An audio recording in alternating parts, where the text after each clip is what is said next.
Bien-aimés dans le Seigneur, Shalom. Nous sommes dans la joie de nous retrouver pour ce nouveau mois de méditation de la parole de Dieu. Nous sommes dans le mois de septembre, nous sommes le vendredi 1er septembre 2023 et nous osons croire que nous sommes entrés dans ce mois avec la grâce de Dieu et sa bénédiction. Nous vous saluons au nom de notre Seigneur Jésus-Christ et nous vous invitons à lire un texte dans les psaumes, le psaume 23, verset 3. Tel est le thème, le texte de notre méditation de ce vendredi 1er septembre 2023. Il est écrit dans la version 8 secondes. « Il restaure mon âme, il me conduit dans les sentiers de la justice à cause de son nom. » Il restaure mon âme. Il restaure mon âme, tel est le thème de notre méditation de ce vendredi 1er septembre 2023. Bien-aimés dans le Seigneur, l'homme est généralement considéré comme un être tripartite. Il est un esprit, il a une âme et vit dans un corps. Les trois parties sont interdépendantes et elles subissent chacune des influences internes et externes. Cela jusqu'au jour de la séparation où, comme l'indique Ecclésiaste chapitre 12, verset 9, la poussière, donc le corps, retournera à la terre comme elle y était et que l'esprit, y compris l'âme, retourneront à Dieu qui l'a donné. C'est la mort physique. Le texte de ce jour nous enseigne sur la restauration de l'âme, qui est comme la plaque tournante de l'existence humaine. En effet, la partie la plus régulièrement secouée, c'est l'âme, le siège de la personnalité, de l'intelligence, des sentiments, etc. Voyons alors les leçons que nous pouvons en tirer. Première leçon, quand l'âme s'abat. Le psaume 42, verset 6 nous dit ceci. C'est David qui parle. « Pourquoi t'as battu, mon âme, et gémis-tu au-dedans de moi? Espère en Dieu, car je le louerai encore. » L'âme reçoit toutes sortes de chocs. L'âme est influencée d'une part par le corps, les chocs physiques divers, accidents, déception, accident, ce que le corps voit, ce que le corps sent, ce que le corps entend et touche, affecte notre âme d'une façon ou d'une autre. Job a été secoué sérieusement par sa maladie et d'autres souffrances et son âme s'est exprimée longuement à cause de ce qui était arrivé à son corps même quand il était malade. Et quand les yeux ont vu comment tout était perdu. Bien-aimés dans le Seigneur, l'âme est touchée par le corps, mais aussi est touchée par l'esprit de l'homme. Le psaume 42, verset 2 dit « Comme une biche soupire après des courants d'eau, ainsi mon âme soupire après toi, mon Dieu. » Les différentes expériences spirituelles par le contact avec Dieu et le monde des esprits touche aussi l'âme. Ainsi, celui qui entre en contact avec Dieu dans la prière est touché dans son âme aussi. De même que lorsque des esprits maléfiques nous agressent spirituellement, l'âme est affectée. Vous êtes en contact avec le Seigneur dans la prière, dans l'adoration, l'âme se réjouit. Et quand il y a une attaque spirituelle que vous ne voyez pas, l'âme est tourmentée. Bien aimé, lorsque l'âme est abattue par une nouvelle ou une situation qui l'affecte, eh bien, elle peut rendre le corps malade et même perturber l'esprit dans son contact avec Dieu. Certains ont abandonné la prière parce que l'âme a été affectée par la misère. Deuxième leçon, bien aimé, l'âme restaurée.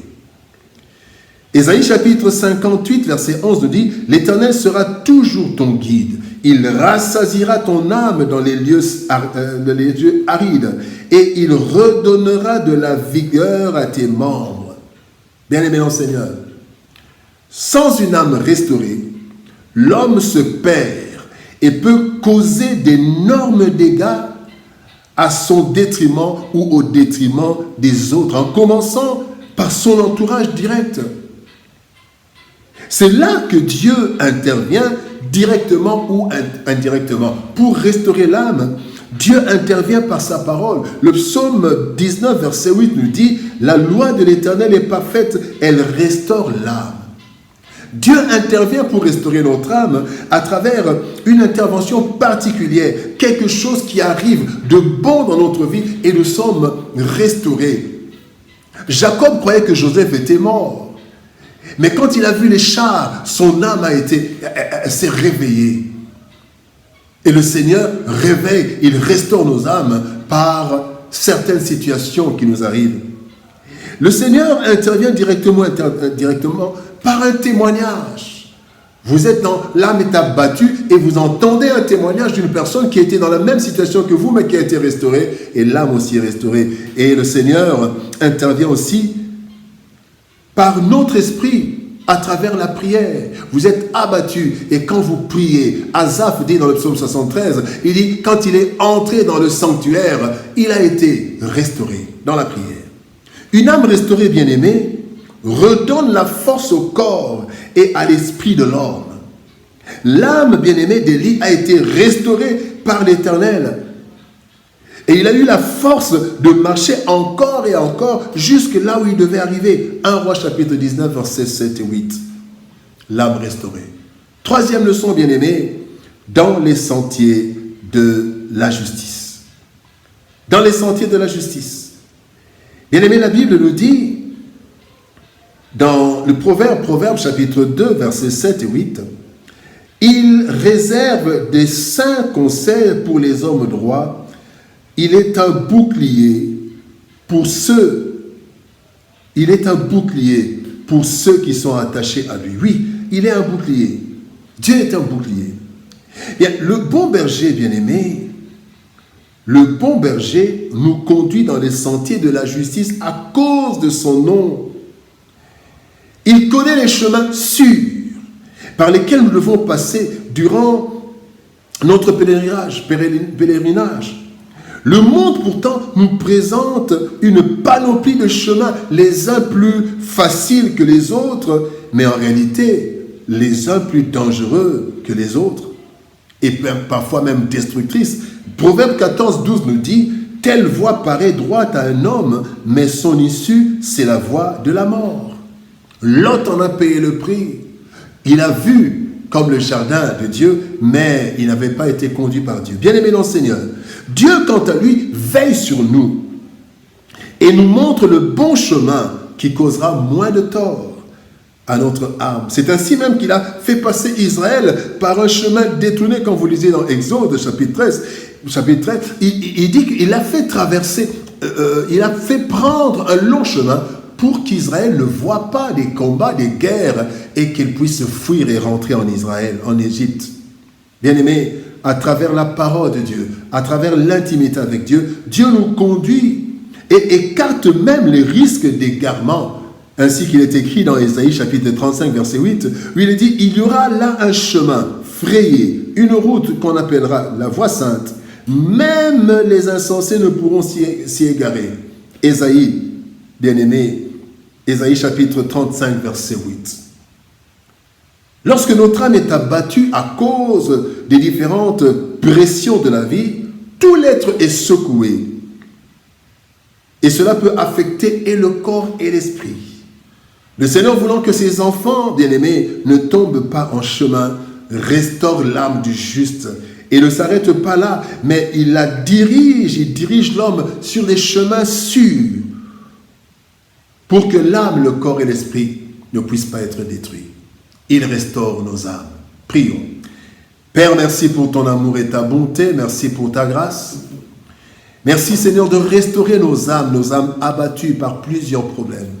Restaure l'âme de mon frère, restaure l'âme de ma sœur et donne-nous de marcher sur un chemin sûr, le chemin de la justice, non pas à cause de nous, mais à cause de ton nom, parce que tu nous as fait porter ton nom. Bénis ta parole, au nom de Jésus-Christ, nous avons ainsi prié, Père. Amen. Bien-aimés dans le Seigneur, que Dieu nous bénisse. shalom, au revoir.